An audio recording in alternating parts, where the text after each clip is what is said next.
Basic सांगायचं म्हणजे माझी शुगर 473 होती काही महिन्यांपूर्वी आणि त्यावेळेला माझ्याकडे दुसरा ऑप्शन नव्हता काही. तो ऑप्शन नव्हता त्यामुळे आम्ही ॲलोपॅथी डॉक्टरकडे गेलो. प्रॉपर बॉडी इन्व्हेस्टिगेशन केलं आणि त्यानंतर ठरवलं की ॲलोपॅथीशिवाय पर्याय नव्हता. ॲलोपॅथी चालू केलं आणि चालू करून फार तर 300पर्यंत शुगर माझी कमी आली.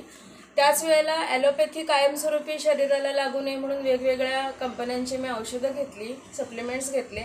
जवळजवळ 1,00,000-2 लाख रुपयाचे घेतले, पण त्याचा काही परिणाम माझ्यावर झाला नाही. सगळे पैसे फुकट गेले.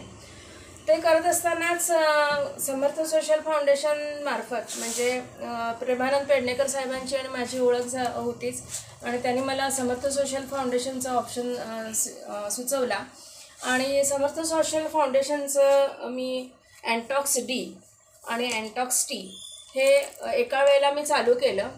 त्याच्यामुळे काय झालं की 1 महिन्याच्या आत माझी शुगर लेवल ही 167वर आली आणि मी नॉन डायबेटिक टोटल झाले आहे.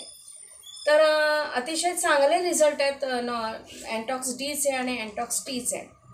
तर अँटॉक्स डीमध्ये आपल्याला जे कंटेंट्स आहेत ते आपल्याला रेग्युलर जे शरीरामध्ये जाणं गरजेचं आहे. जे डायबेटिस पेशंट आहेत, डायबेटिक पेशंट जे आहेत त्यांना रोजच्या रोज आपल्याला माहिती आहे की मेथी, कडुनिंब, कारलं, गुळवेल, अश्वगंधा हे रोज शरीरामध्ये जाणं गरजेचं आहे. पण आपण रोज तेवढ्या क्वांटिटीमध्ये घेऊ शकत नाही की जेणेकरून रोज 1-1, 2-2 किलो प्रत्येक वस्तू जेव्हा घ्याल तेव्हा त्यातले ओरिजिनल कंटेंट्स आपल्याला मिळणार असतात, पण तेवढ्या प्रमाणात आपण घेऊ शकत नाही. मग समर्थ सोशल फाउंडेशनने अतिशय छान ऑप्शन आमच्यासाठी काढला की अँटॉक्स डी.